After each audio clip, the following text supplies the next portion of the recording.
Are you curious about bodies, pleasure, and possibilities? And what about curious about what others are up to on the planet when it comes to pleasure, sex, and play? Have you considered what pleasure can do for your life, your body, and your bank account? Do you know something magical, delightful, and out of this world orgasmic is not only possible for you, but totally available to you? If you're ready to be the magical, sexual, sexy beast you know you can be, and you just need the tools to get there, you're in the right place. Now, here is the host of The Pleasure Zone, sex, relationship, and intimacy coach and holistic health practitioner, Milica Jelenic. Well, welcome, my sweet pleasure seekers. We are having some beautiful weather here in Canada. If you are listening live, we are in May, which for me is like, it's one of those it's really great, but also I live in the middle of the countryside. For those of you who are new listeners, you might not have heard me tell stories of how I live on 45 acres of land, which I'm so blessed and grateful to have. What comes with that is a lot of black flies at this time of year. And I have to say, this topic of how to own your desires without shame. My desire is to not have some black flies biting my butt every day. And I've had some bites in some places. Those black flies have they're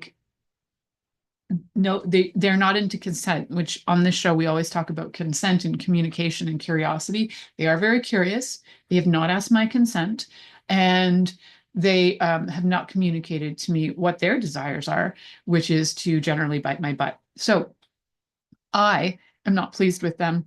However, if you are listening to this in the future, the chances are, if you're listening to this anytime that isn't May, then the chances are I am safe from black flies, guys. So you know that I'll be okay. Anyway, so today we're going to be talking about how to own your desires without shame.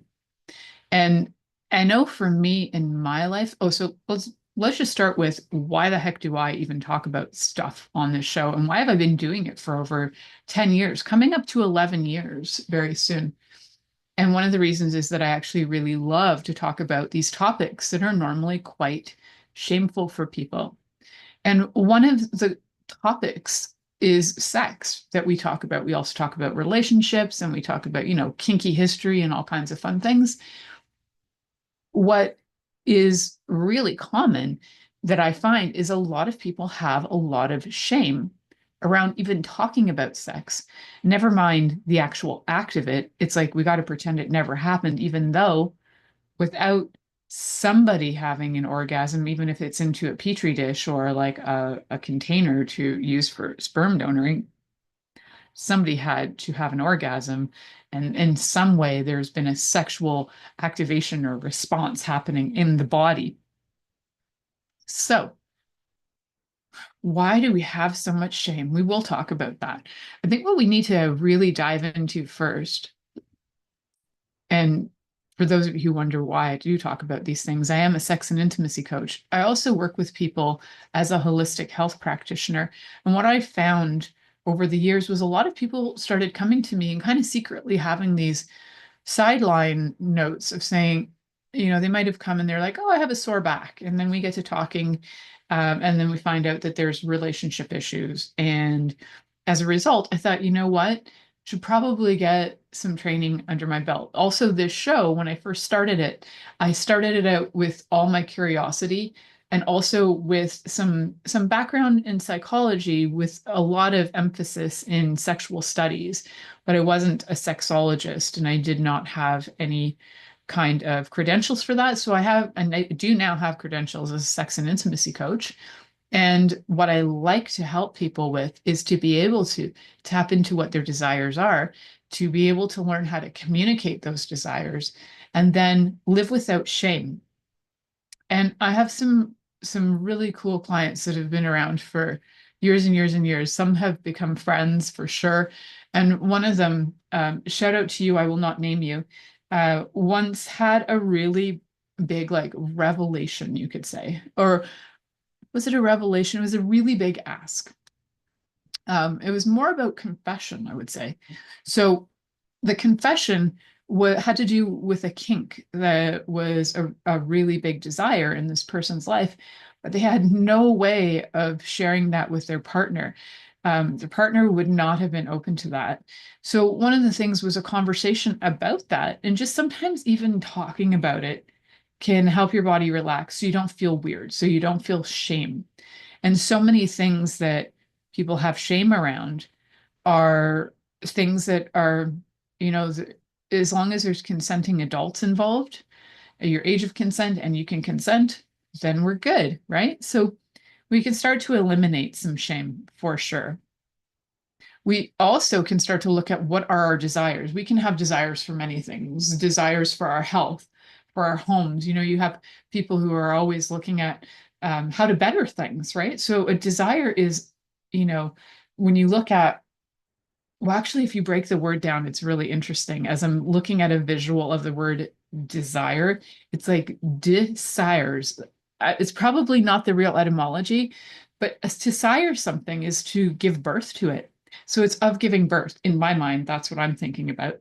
I will look up the etymology at some point. However, I just thought I'd play with this today. And so if we are siring something, if we are bringing it to life and bringing it to reality, that energy is something that requires, I would say, a creative boost, right? So whether that's to creatively come up with ideas about things you like, write them down, draw them out, have conversations, requires some kind of creative flow in order to get your desires accomplished. Because usually they're things that need to be created in your life. If you desire to be able to travel, then you need to create that in your life. So actually, the etymology just came through from the producer. So thank you. So the etymology is to wish or long for, express a wish to obtain, long for, wish for, demand, or expect, await what the stars will bring. Oh yeah, so it is from the phrase désider, which is French, from the stars. Ah, sidereal. Yes, very cool. So different than siring things. The siring of something is maybe a little different. So anyway, I thought it was kind of fun, my idea of it, to give birth to something. I'm just going to play with that energy too. And when you desire something, you yearn for it. You would like to have it in your life. So I have, through coaching, I've asked so many people, what do they desire? And usually the simple form is, I want somebody that will love me. I'm like, okay, well, that is really vague. It's lovely. And then the question I generally give back is, do you love you? And so usually the answer I get is, well, I don't know what that means.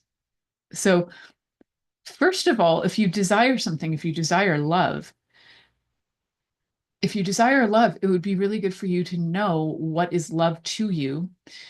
Reading some books or listening to books. I love audiobooks because I can get a lot of other stuff done with them. If you have like a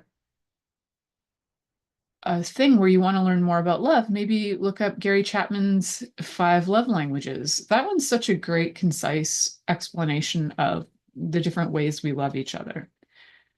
So if you desire to have different sexual experiences, then it's really helpful in defining those. It's like you want to have more sex. Okay, well, that is general.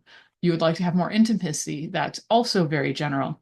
What are some specifics about those things that you feel you're lacking in your life? So if you're, for example, feeling like you would like more intimacy, and you say that to your partner, I think we lack intimacy. Well, the first thing your partner is going to think is, there's something wrong with me. I messed up. That is not the way to approach it. So having a conversation about the intimacy that you desire, you might want to break it down to some of those 5 love languages, which might be words of affirmation or quality time could be part of that intimacy. Or having deeper conversations about things that really matter to you. So how do you define intimacy? On the show, we've over the years talked about different kinds of intimacy as well. Like we talked about elements of intimacy, about trust, and different gratitude and different things that you can have for your partner. And you can work with elements of intimacy in order to strengthen your intimacy. But I think, and I know what happens a lot of the times is that people use this word desire, and it is so general that to deliver that to your partner through communication is going to leave them probably feeling some shame, like I screwed up. They probably will feel withdrawn, maybe backed into a corner, depending on how they react to things. Um, Unless they're pretty good with their attachment style, like if they're securely attached, they might sit there and ask you questions like, what does that mean to you? Like, what do you feel we're missing in intimacy? So if you're with somebody who is securely attached, chances are there isn't a lot of intimacy missing. There might be things to tweak and hone in on.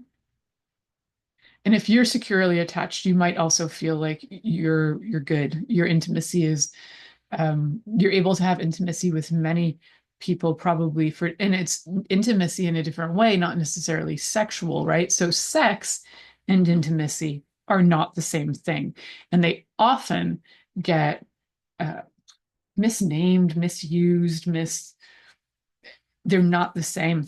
Intimacy is something that we are allowing ourselves to be vulnerable so that people can see and know who we are, that they have gratitude for us, that they have trust, in themselves when they're around us, and also, that you trust you. There's so many things that go on with intimacy that have absolutely nothing to do with having body parts have pleasure.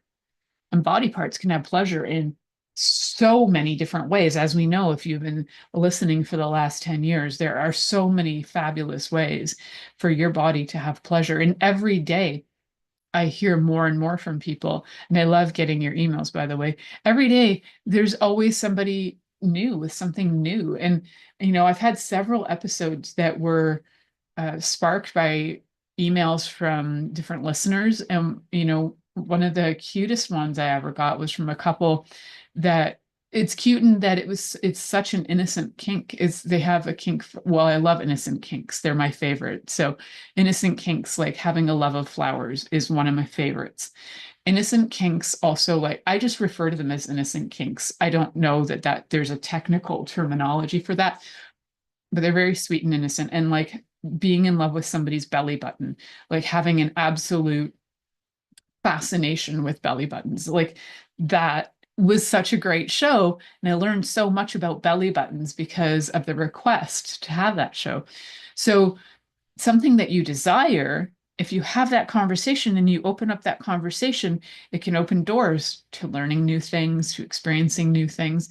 And you know what, guys, what would you rather do? Would you rather sit back and, desire things forever but never have them come to fruition? Or would you like to desire something, learn to communicate, take action to achieve the things you desire, and receive the things you desire? So achieve means that you would actually work for it. Receive means it's kind of gifted to you. And either way, that's usually how things show up. So would you rather have the longing forever, or would you rather have your desires fulfilled?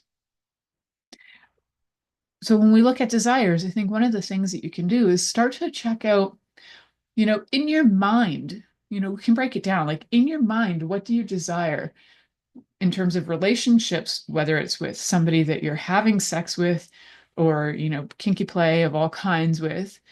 How would you like to connect your mind, your thoughts, your intelligence, your intellect, your ability to communicate? If we go to the whole head, right? How would you like to be able to look at somebody? What's your desire about connection? Do you require somebody who will look you in the eyes? It was never like a super big deal to me to have somebody be able to do that. And sometimes it's uncomfortable, but it's a really cool practice to start playing with, is looking somebody in the eye. But I have had quite a few clients who have said that that was something that was really important to them, that they really wanted their partner to be able to do that. Now, if your partner's neurodiverse, it might be a little tricky. It might take some practice. So looking at one eyeball, the left eyeball, is usually the easiest way to start, guys. If you're listening and you're like, I don't know how to do that. Yeah, just look at the left eyeball for a little bit. Otherwise, it can feel a little wonky. I don't know about you, but my brain starts to go a bit funny and then I just want to laugh. So, so part of that is about heart connection. It's also our receiving side, the left. It's something that has been put through practices when people want to connect when they're doing different tantric practices. They'll look at the left eye generally. So it's for no other reason than, hey, that's what my teachers told me. So so play with it. Maybe you want to look at the right eye instead. That's okay. Do you, and just, but if you just focus on one eye and each of you just focuses on the same eye, it can be really helpful to be able to look at each other. So what do you desire and long for? And sometimes those conversations will come out of that longing and looking. And we're going to talk more about desires and how can we keep track of them? How can we find out if we've achieved them? We'll start to talk more about that when we come back from this commercial break. You're listening to The Pleasure Zone here on Inspired Choices Network, and we'll be right back after this commercial. Are you secretly a voyeur, wondering what's going on in other people's sex lives? What if now is the time for a totally different sexual evolution? Are you interested in people who are pioneers of different sexual and pleasurable practices? Lean in now with Milica Jelenic, where she will entice you and your body to know your own pleasure zone. On the Pleasure Zone radio show, with sex, relationship, and intimacy coach, Milica Jelenic, you'll receive tools, inspiration, and a foundation to allow yourself to receive more in your sex life, and quite possibly other areas of your life as well. Listen for The Pleasure Zone with Milica every Monday at 8 p.m. Eastern Time, 7 p.m. Central Time, 6 p.m. Mountain Time, and 5 p.m. Pacific Time on InspiredChoicesNetwork.com.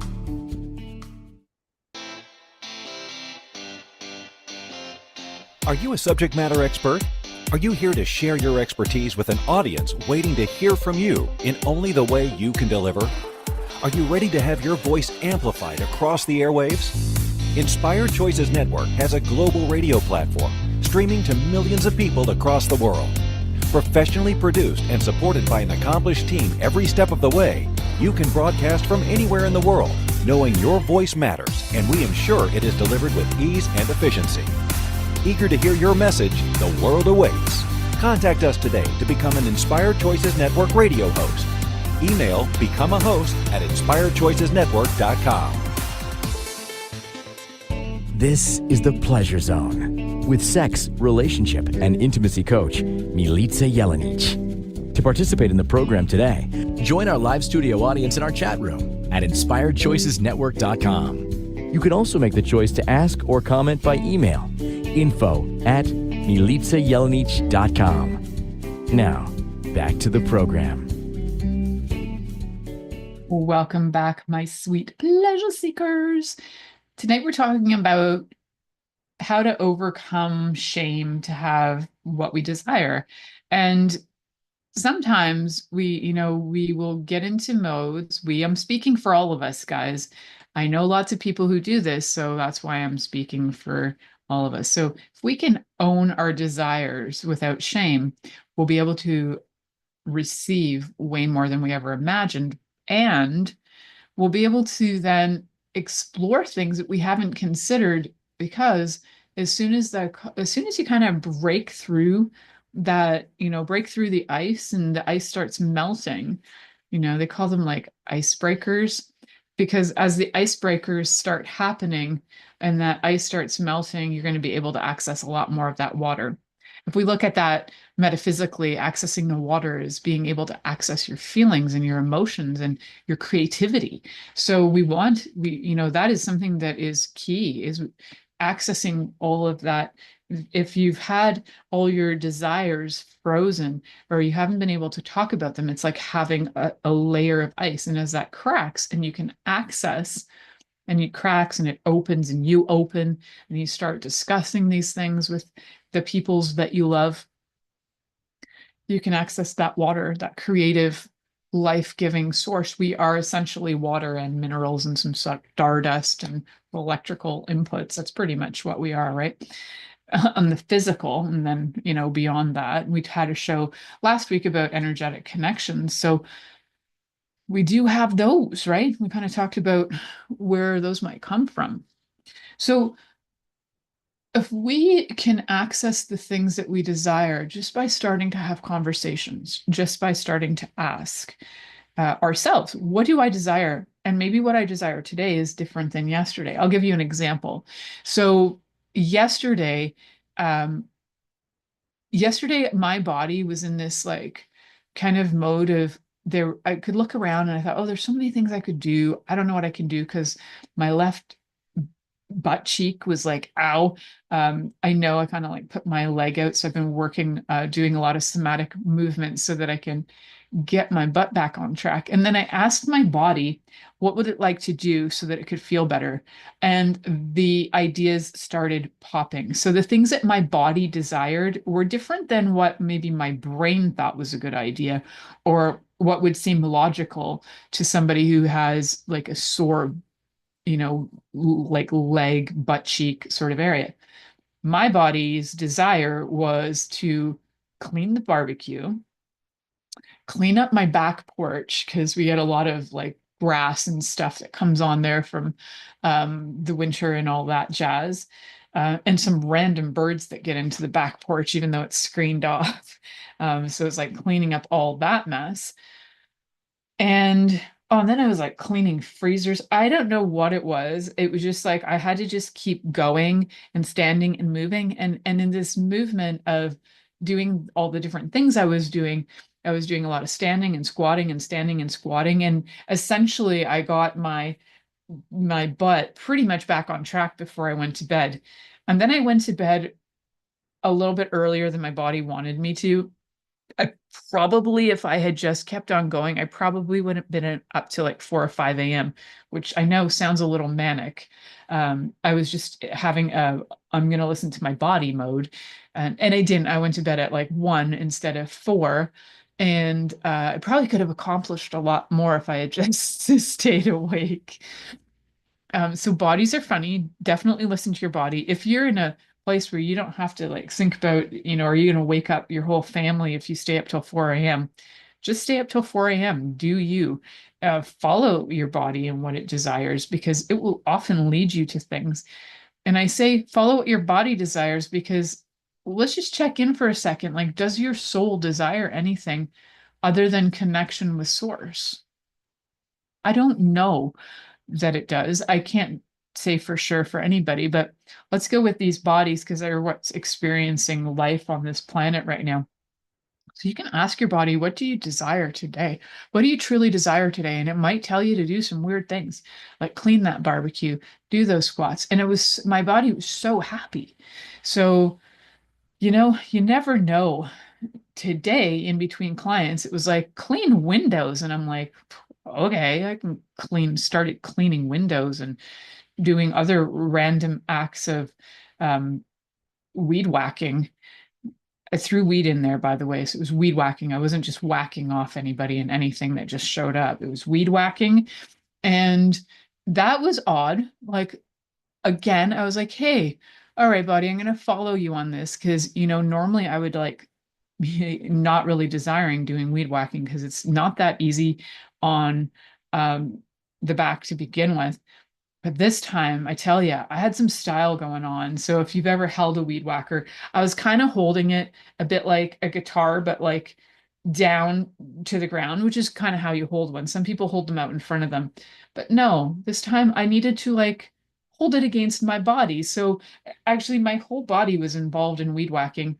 As if somebody had like driven by, they would have seen me doing this incredibly interesting swaying motion. It was like full body, it was a full body experience to get the weed whacking done. And it was actually great. I got a lot of it done, stuff that I had ignored for probably 2 years because I was like, ugh, what a mess. With 45 acres of land, it's easy to ignore patches here and there. And so some parts get ignored sometimes. And this year I was like, screw it, I'm taking care of this stuff. And I just didn't know it was going to be today. And so when you do follow your body, it will take you in interesting directions and get you to do things that maybe you put off for a long time, because maybe it's actually saying to you, this is what you're going to get a great sense of satisfaction from this. You're going to get that dopamine hit for doing this. And we need a little dopamine going on here. We need a little endorphins going on here. So you never know what your body's going to lead you into, but what I do know is the more that I trust my body to show me what it desires, the better off I am. And there are things that, my body might desire too that are pretty practical. Like my body desires a lot of money because it is happy to be able to help other people with money, to be able to, you know, pay the bills and everything like that. Body likes money. Does your body like money? My body desires money. My body desires a lot more money than I have right now, even. So, bringing it in. And so when you start to look at the things you desire, you might not realize it at first, but when you start, you're probably going to start to realize how many things you desire. I encourage you to make a list and see what, if you need to, because a lot of people are really good with writing things down. I used to be really good at that. And sometimes I make lists for making sure I get my to-dos done. But when I'm in a follow my body mode, I don't usually write. I just follow. And by the time I would have written it down, I would have already started or accomplished whatever it was a task that I had at hand.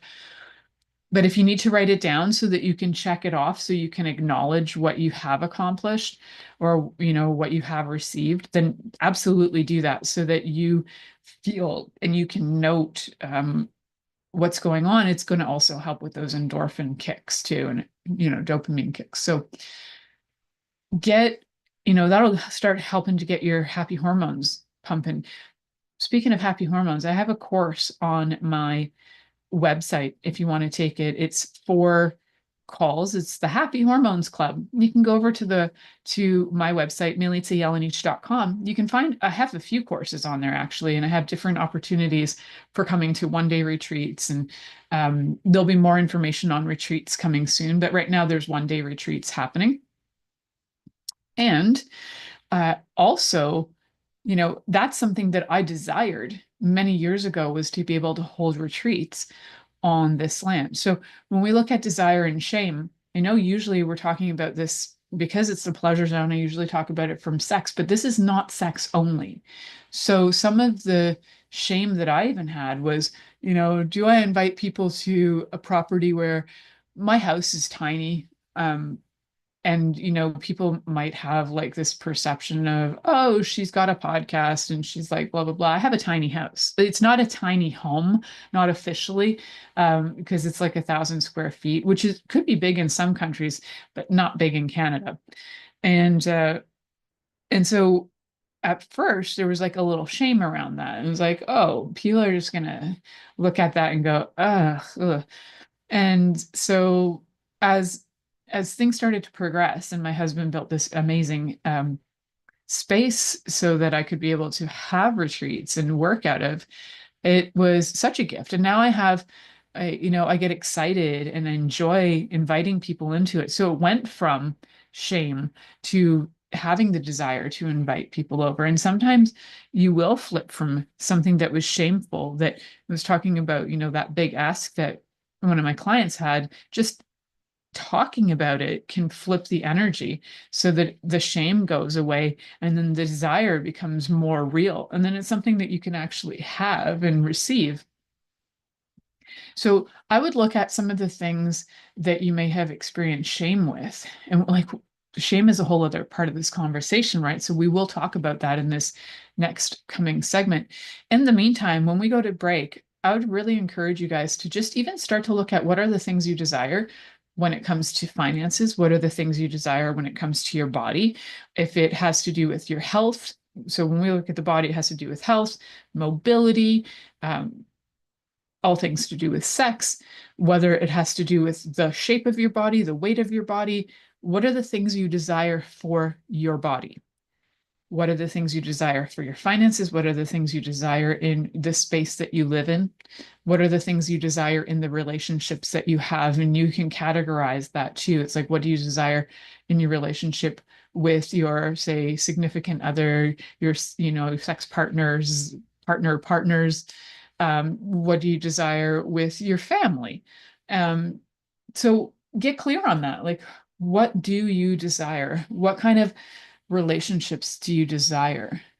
Do you even know? That's part of it, is like, wow, I don't even know. Am I even allowed to ask? Some of that comes back to shame, which we will talk about in the next segment. You're listening to The Pleasure Zone here on Inspired Choices Network, and we'll be right back after this commercial. Are you secretly a voyeur, wondering what's going on in other people's sex lives? What if now is the time for a totally different sexual evolution? Are you interested in people who are pioneers of different sexual and pleasurable practices? Lean in now with Milica Jelenic, where she will entice you and your body to know your own pleasure zone. On the Pleasure Zone radio show, with sex, relationship, and intimacy coach, Milica Jelenic, you'll receive tools, inspiration, and a foundation to allow yourself to receive more in your sex life, and quite possibly other areas of your life as well. Listen for The Pleasure Zone with Milica every Monday at 8 p.m. Eastern Time, 7 p.m. Central Time, 6 p.m. Mountain Time, and 5 p.m. Pacific Time on InspiredChoicesNetwork.com.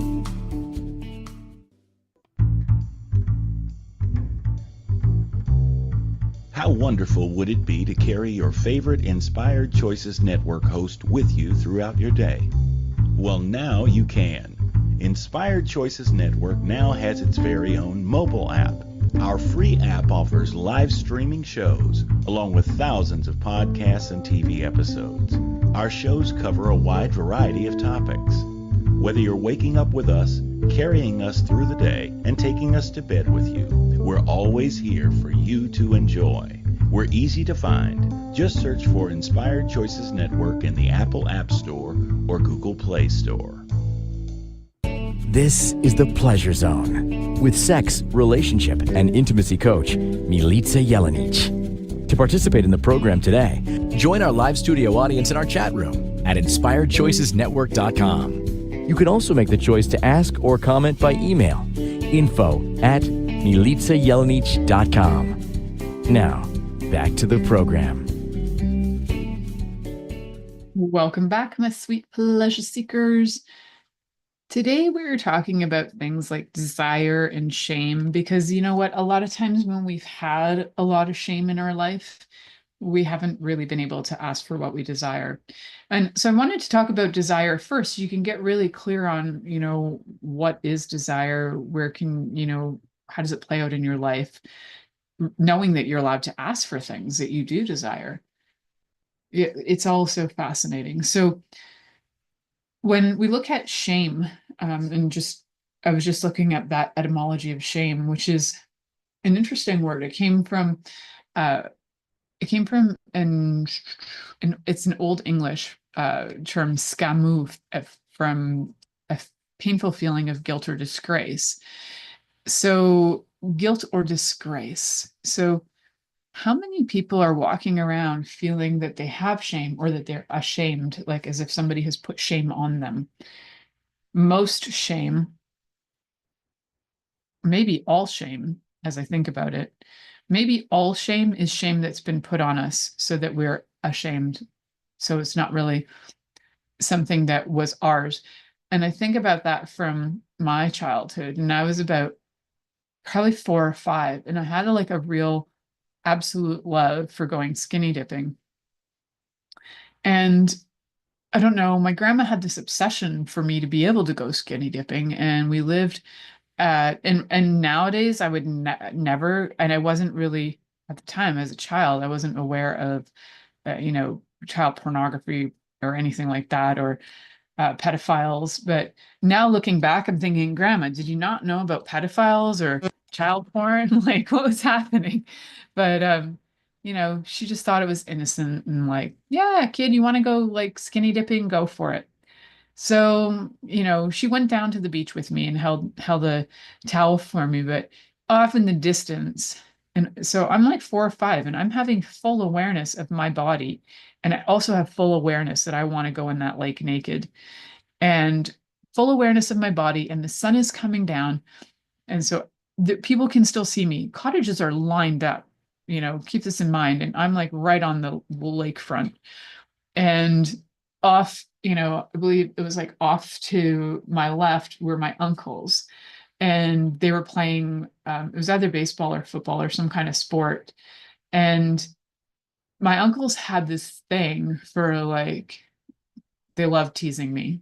Um, and so they would, if anybody had a bare bum, they would go, woo, woo, bare bum.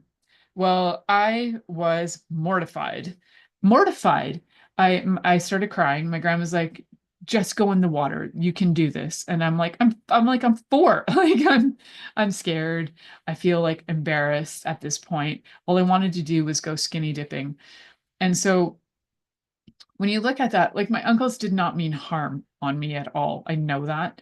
It's just they show love through like being silly, and that was what they were doing. And for me, though, it was mortifying, and it took a really, really long time to ever like actually want to take my clothes off again. I'm not the person who would go into a change room and like strip naked in front of strangers. I know that seems weird because I'm actually really I'm really okay, like I'm actually really okay with my own nudity walking around my own backyard. Even though probably drones can like hone in on me and see that. I don't have to like know that that's happening. But particularly change rooms with other women, I'm not good. If I was in a change room with men, I'd actually be okay, which is strange, right? It might be strange, maybe it's not. I wouldn't be comparing myself is why, right? So I'm not looking at a man comparing my boobs to his boobs, and I'm not looking at a man comparing my ass to his ass. And my brain around women is that I go into comparison. And I still do that. I still do that. So, and I work on it all the time to not compare myself. I just like want to let you guys know it's not something that I'm like brush aside and go, there's nothing there. No, I know there's something there. I know that I still have comparison, and comparison can create a lot of shame.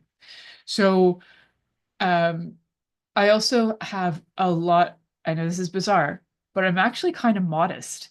I don't really like showing off my belly in clothes. I don't really like even showing off my shape. Even when I was younger, I didn't really do that. I had like one shirt that kind of showed off my belly button, but even then I felt so exposed. So I know it's really kind of strange, but I'm strangely modest in a lot of ways. When I think about it. I'd actually be really cool with wearing clothes from like the early 1900s, and I'd feel probably quite comfortable in them. So, so that's something I bet you guys didn't know about me. And so here I talk about this stuff all the time, right? I talk about sex and I talk about intimacy, and absolutely, if I'm like one-on-one with somebody that I absolutely trust, I can show up and I can be naked and I can be absolutely fine. But I have to have a massive level of trust to even be able to remotely get naked in front of somebody. Like I have probably never even been in a sauna naked with anybody that I know. Because I've never been in a sauna with my husband that I can think of. But I also friends like, and I love many of my friends quite dearly, and I would not even feel comfortable. I know that's weird. And I have a friend who will like just strip it off in front of me, and man, God bless her. She's amazing. And I love that she does that. I love the confidence. Probably if I had her tits and ass, I would do the same thing. I'd be showing it off all the time too. So I'm just not there right now. It's a comparison thing, right? So my head goes into that unless I absolutely have like a feeling that I'm not going to compare myself. I don't think even if the other people are comparing me, that's them, but it's more about me comparing me. So when it comes to shame, the chances are that shame has been put on you from somewhere and you might not even know where. You might not have tracked it back. I think there's shame that happens to babies, you know, people say weird things to babies. I've seen it, like, oh, they're so chubby, or they're so this, and they'll say things that are so mean to babies, and they think like babies don't understand it. Babies feel the energy, they know. And so that shame is probably even being put onto them in utero, could be epigenetics being passed on through generations of shame as well. We have, I don't know if there's been studies on the epigenetics of shame. There might be, or there should be. Maybe I can do that research, the epigenetics of shame. Fascinating, because there's epigenetics in trauma. There are trauma epigenetic studies, so I would think that that shame would fall under a trauma response as well. My brain just went off track there for a second. So shame comes from so many different things. It's cultural, it's familial, it's it's through community, it's through so many different sources, religious. So look at the shame that you maybe are carrying, even if you only have like one thing that you feel ashamed about. There aren't a lot of things I feel ashamed about, but being naked in front of women is really strangely one of them. Even though I adore women and find them super sexy, it's also a very hard thing to do, get naked in front of women, because the comparison bells go ringing all off. So yeah, something you guys might not have known about me. And so, when you look at that, there's probably always something where there's a little bit of shame. And I think where we do have shame, we might even start to do self-sabotage, right? So if I have shame around that, then I might not go into certain things that could be really productive for me. I might meet a lot of new people if I was like willing to get naked and go to like a goddess event. So I went to a goddess event a few years ago, and like every woman there was naked except me. I was like in my underwear. I could just, plus I had my period, which also made it awkward. I'm like, I can't be naked in my period, like, because I don't like tampons. So I'm like, I can't walk around here and bleed all over everything. That would be rude. So that, and the shame of periods is huge. That's like cross-cultural, certain things where, I don't know in your culture, but in Serbian Orthodox, you're not supposed to take the sacrament in church if you are bleeding. Um, that, that shame of menstrual shame is really huge. The shame of having genitalia is quite huge. So, women's genitals, even the name that they were given, vagina, which is basically sheath, is kind of a shameful name. It's vagina is the sheath, and then you have the phallus for like, which is the sword that goes in the sheath. The vagina is very, very much a heteronormative name for your genitals if you have a vulva. So, and I don't know why people call it a vagina when it's like, unless you're looking internally, that's the vagina. The whole outside is your vulva. And there's so much shame around it. There's so much shame. So what can we do to start to eliminate shame? Number one is acknowledge it. Like, do you still feel shame? And if you do, how are you able to navigate life with it? Is it getting in your way of living? If your shame is getting in your way of living, then I would say something needs to be reconciled there and looked at. If your shame, like me not really wanting to get naked in front of a group of women, it's not getting in my way of living. Now, would I have the courage to be like, that's it, I'm doing it? Because I've had ideas, I've had classes I've wanted to teach, and I'm still like, I don't know the comparison. So I've had classes I'd love to facilitate, and now I need to be able to get out of my own comparison to be able to invite women to be able to get out of their comparison. So that's something I'm working on, guys, working on my own comparison, my own wrapping my head around that. So I don't know a single person that doesn't have shame. My husband would probably claim he doesn't have shame, and he might not. I haven't seen it come out yet. I've been with him 12 years, but I swear there might be some somewhere. So yeah, I mean, it's rare that I can embarrass him or anything like that. Like, yeah, I don't know that he has shame. He's married to me. I talk about sex and bodies and orgasms and penises and vaginas like all the time, and he's not ashamed. So, where is shame for you? I also have a little bit of shame around, and this is interesting because I have the ability to speak 4 different languages, and yet when it comes to speaking them in front of native speakers, I freeze. So most of that comes from people correcting me, which I find hilarious because I don't correct them in their English. I just listen to their English and interpret what they're saying or understand what they're saying with their accent and how they're pronouncing things. However, native speakers have this thing where they like love to tell you you're wrong and correct you. So I have a little shame around that, and I know where it comes from too. Thing is, the shames that I have, I know where they come from. And I also know that they're not interfering in my life. But if you have shame around things like being in a relationship and you really would like to be in one, or you were told somewhere that, sex before marriage is so wrong, but you really want to have sex before marriage, that shame could be getting in the way of you having a really amazing relationship. But if that's truly in your heart of hearts, and there's no shame in it, then it's your morality. So sometimes check on that too. Is it your shame or is it your morality? And is it your morality, not a morality that's been placed on you that would cause you to be ashamed of whatever your actions are? All right, I am so over my next break time, but we're going to head to the last commercial break. You're listening to The Pleasure Zone here on Inspired Choices Network, and we'll be right back after this commercial. Are you secretly a voyeur, wondering what's going on in other people's sex lives?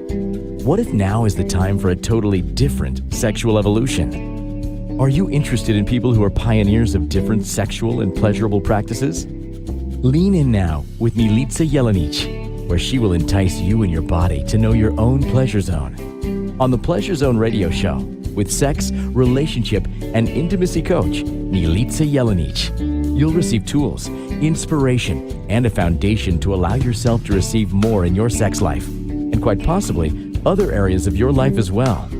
Listen for The Pleasure Zone with Milica every Monday at 8 p.m. Eastern Time, 7 p.m. Central Time, 6 p.m. Mountain Time, and 5 p.m. Pacific Time on InspiredChoicesNetwork.com.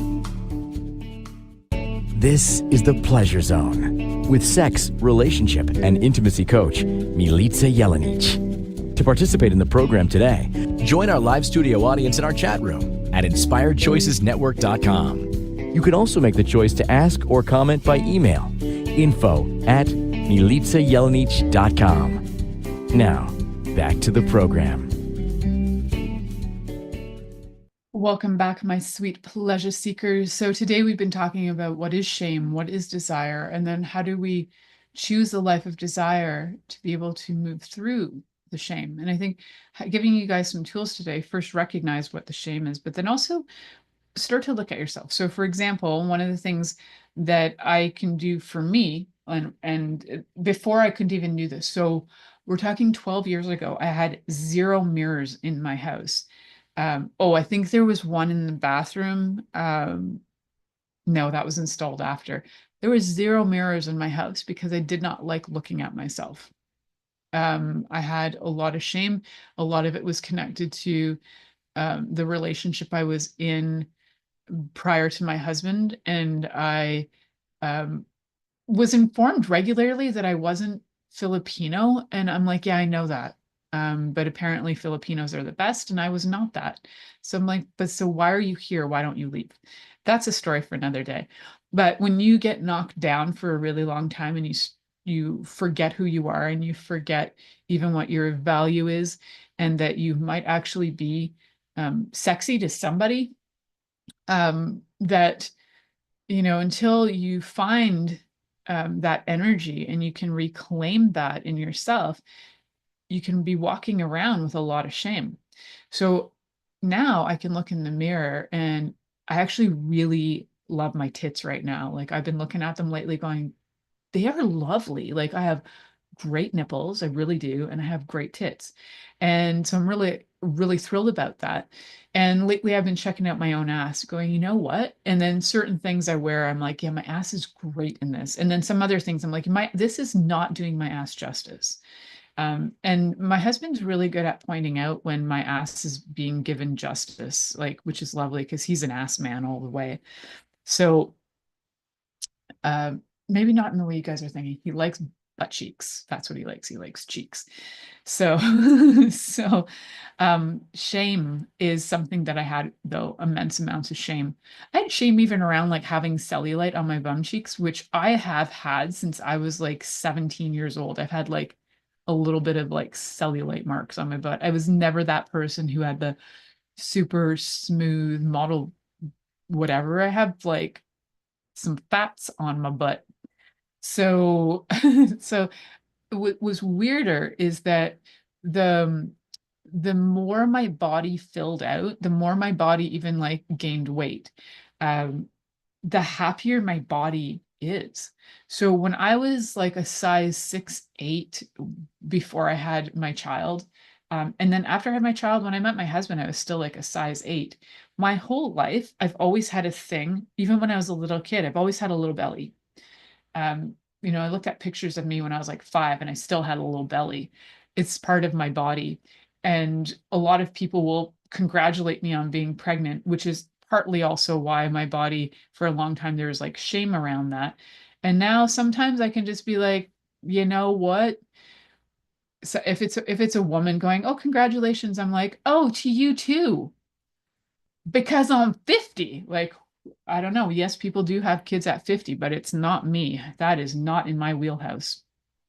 So, oh my goodness. Guys, if you're enjoying the show, can you just give a 5-star review on iTunes? That would be amazing. Just give it on the Pleasure Zone. We are looking for more interaction for sure. The show's been going on for over 10 years. And if you can interact on anywhere that there's interaction, comments, likes, shares, I would so greatly appreciate it. It keeps me going. It keeps me like desiring to choose this show over and over and over again, to be able to have conversations with you guys. And if you have experienced a lot of shame in your life, yeah, I'm not perfect, but I definitely have tools. So looking at yourself in the mirror is fantastic for a lot of things to do with shame, body shame especially. If you have shame around your thoughts, around what you think is sexy, contact me. I would love to speak with you. You can find me on milicajelenic.com. Just go book a little time with me, and I'm happy to gift you 15 minutes for free. And we can look at that shame and find out what's going on, because maybe it was assigned to you. Maybe you're ashamed and that shame was given to you and it's not yours. It's something that you can work around, and you can start to navigate your thoughts on that. Another really great tool too is, I'm not an EFT practitioner, but I'm a really big fan of EFT. So emotional freedom technique. And it's tapping, right? So you can retrain your brain through different processes, different thought processes. That EFT is one of them, that there's a lot of different ones out there. NLP as well, neuro-linguistic programming. There are lots of really great methods to be able to get out of your head, retrain your thoughts, and then be able to let your body let go of the trauma that's connected to that shame. So I love doing somatic body work, which is something that I offer to my clients in person. I also love doing somatic noise work. I'll call it noise work. It's sounding, somatic sounding, and a variety of other tips and tools that I use when people come into workshops. I give them a lot of tips and tools. And if that's something that you're interested in, by all means, connect with me through my website, milicajelenic.com, milicajelenic.com, so that we can, start to look at what could maybe help you. And definitely, if you are experiencing a lot of shame in your life, you might find that it's a lot trickier to get those desires that you would really like to have, even if they don't seem related. Like, you might desire a relationship, but there might be shame about something else. Might be shame about your body, and then the relationship is not coming through. They're not always directly correlated, or they don't always seem like they're in line. So Just keep that in mind. And remember that you are allowed to be turned Thank you on. for choosing to listen to The Pleasure Zone with sex, relationship, and intimacy coach Milica Jelenic. We'll return next Monday at 8 p.m. Eastern Time, 7 p.m. Central, 6 p.m. Mountain Time, and 5 p.m. Pacific on InspiredChoicesNetwork.com. We hope you'll join us. Until then, have the best week of your life by choosing to be turned on and tuned in to your